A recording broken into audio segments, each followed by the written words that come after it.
This $8 setup pulls electricity straight out of the ground. No solar panel, no lithium cell, no plug, no inverter, no grid tie of any kind. Just two pieces of metal and wet dirt generating current around the clock. And even though the science behind it has been proven for close to 2 centuries, you won't find it mentioned on a single federal energy program. It's called an earth battery. By the time this video ends, you'll understand exactly what it is, how it works, and how to build one yourself. Let's get into it. Right now, the average household in America pays somewhere around $150 a month just to keep the power on. That's close to $2,000 a year, gone, before you've even used the electricity for anything meaningful. And if you've ever priced out going off-grid, you already know the alternative isn't cheap either. A full rooftop solar setup with battery backup will run you $15,000 to $30,000 installed. The batteries alone, the lithium ones every installer insists you need, cost anywhere from $5,000 to $15,000 depending on capacity. And here's what nobody mentions during the sales pitch. Those batteries degrade. 20 to 30% of their storage capacity gone within 5 to 7 years. They're built for a limited number of charge cycles, and once they cross that line, you're replacing them at full price. That's not independence. That's a subscription with extra steps. Meanwhile, the grid isn't getting more dependable either. Government data shows the average American sat through more than 7 hours of power outages in 2022 alone, the worst number in decades. So you're paying more for a system that fails more often than it used to. Now compare that to what's sitting under your feet. The dirt in your backyard has been producing a measurable electrical current since long before either of us was born. It doesn't degrade, it doesn't need a service plan, it doesn't care if it's cloudy or nighttime or the middle of winter.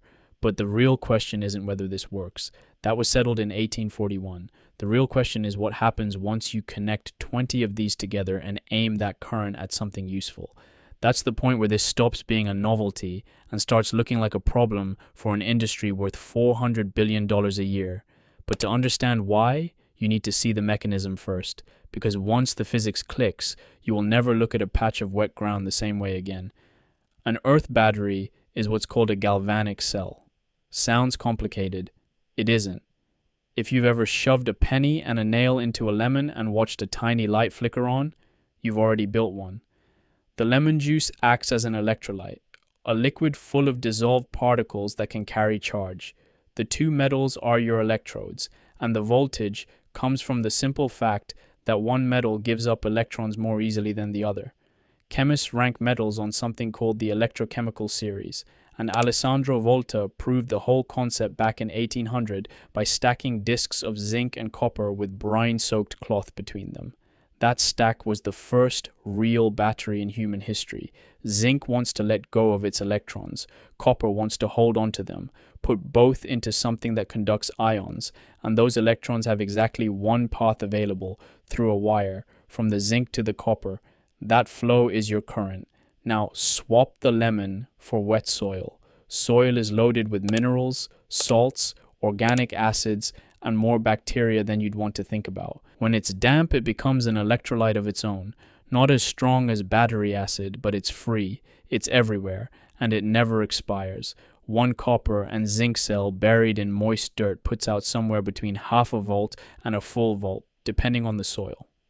The current is small, 1 to 5 milliamps, not enough to run anything in your kitchen. But here's where it gets interesting. String 10 cells together in series, and you're looking at 5 to 10 volts. 20 cells gets you into the 10 to 20 volt range. That's enough to trickle charge a 12 volt battery, enough to keep an LED strip lit around the clock, enough to run a soil sensor, a small weather station, or a low power security camera. And none of it touches a single product from a major energy company, which might explain why you've never heard of it. And unlike solar, this doesn't shut off at sundown. As long as the ground holds moisture, the reaction keeps running. There's a second layer to this most people have never encountered, called telluric currents. These are natural electrical flows moving through the Earth's crust, driven by the interaction between solar wind and our planet's magnetic field. Not theory. Measured since 1847, when an English engineer named W.H. Barlow noticed strange current running through telegraph wires and traced it back to the ground itself. When electrodes are spaced properly and aligned along the magnetic meridian, they tap directly into that current, boosting output well past what the basic chemical reaction alone would give you. That's documented geophysics, tracked for over 150 years. But if you think this is a modern discovery, you're off by roughly 2,000 years.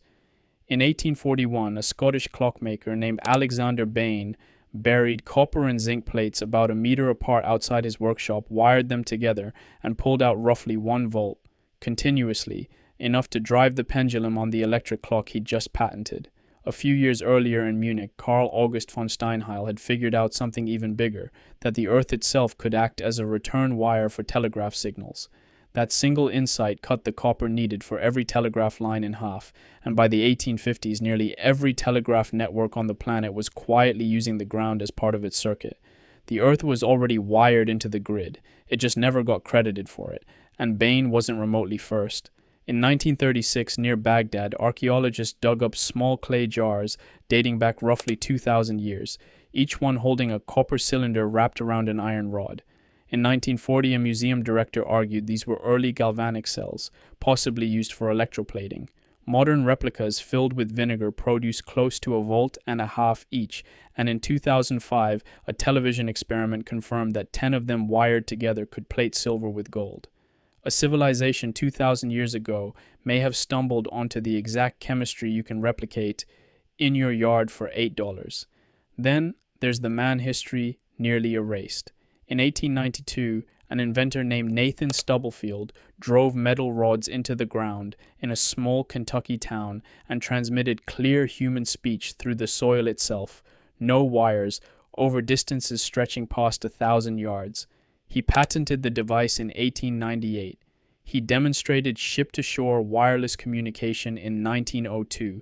Nearly a century later, Kentucky's governor formally declared him the true inventor of radio. But by then Stubblefield had already died alone, having destroyed every prototype he ever built. His name doesn't appear in the standard histories. If all that sounds like ancient trivia with no modern relevance, a team at Northwestern University proved otherwise. In January 2024, researchers published a peer-reviewed study on a soil-powered fuel cell about the size of a paperback, using naturally occurring bacteria in the dirt to generate current. In field testing, it produced 68 times more power than the sensors it was running actually needed, and it kept working through drought conditions all the way up to full submersion. Every part came from a hardware store. Separately, researchers in California have been field testing similar mud-powered systems on working farms since 2022, and in Thailand, a university team wired enough copper and zinc rods into mineral-rich soil to fully charge a mobile phone in under 5 hours, using nothing but dirt. And if you want proof of just how much power moves through the ground naturally, look at September 2nd, 1859, the night the largest geomagnetic storm ever recorded hit the planet. Telegraph stations caught fire, operators were shocked by their own equipment. 2 operators on a line between Boston and Portland disconnected their batteries entirely and held a 2-hour conversation using nothing but current flowing straight through the earth.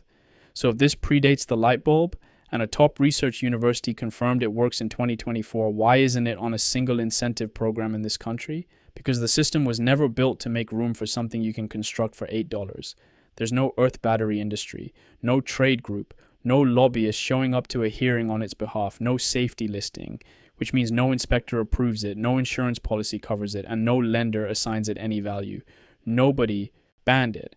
It's just invisible. The American electricity industry pulls in over $400 billion a year, and that revenue depends on meters, invoices, and infrastructure someone owns. An earth battery generates none of that.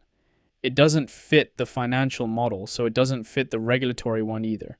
Now, if you're thinking the output's too small to matter, think about what you actually need to power day to day. A small LED strip, a soil sensor, a wireless microcontroller, a trickle charger keeping a backup battery topped off. None of that needs a $15,000 solar array. All of it can run off something that costs less than a fast food meal. Here's how you actually build one. You need copper, a couple feet of half-inch copper pipe, $3 or $4, cut into short sections. You need zinc, a box of galvanized nails, $2 or $3. And you need wire, a small roll of insulated copper wire, another $1 or two, all in under $8 for a 10-cell array. Dig 10 holes in moist soil about a foot apart. In each one, push a copper section and a galvanized nail 6 to 8 inches deep, a few inches apart from each other. Wire the copper of each cell to the zinc of the next, running the whole chain in series. Your first zinc electrode is negative. Your last copper electrode is positive. Test it with a multimeter. You should see somewhere between 5 and 10 volts. If the soil's dry, water it. If it's sandy, a spoonful of salt dissolved in water nearby will help conductivity. Compost or aged manure will boost both voltage and current over time. One warning worth repeating: never substitute stainless steel for the zinc. Stainless is built to resist corrosion, which means it won't react at all. You need metals that actually want to react with each other. And you should know the limits going in. This will not run your air conditioner or your stove. It's built for lighting, sensors, and small electronics. Dry soil means dropping voltage, and the zinc electrodes get consumed over time, usually replaced every 1 to 3 years depending on conditions. This isn't plug and play. There's no manual, no app, no support line. You're building a power source out of raw materials, and that takes a willingness to experiment. The Earth battery is a 200-year-old answer to a question the modern energy industry was never designed to ask. It won't replace your grid connection, but for the price of a few nails and a scrap of copper pipe, it hands you a power source that just keeps running, powered by nothing but rain, dirt, and the same chemistry Volta proved in 1800. If uncovering the science that almost got left behind is something you care about, subscribing is the easiest way to keep this kind of thing surfacing in your feed. So here's my question for you. If you had a patch of wet ground and $10 in your pocket, would you build an Earth battery, or would you still reach for the lithium pack that costs 10 times as much and dies in 3 years? Let me know down in the comments.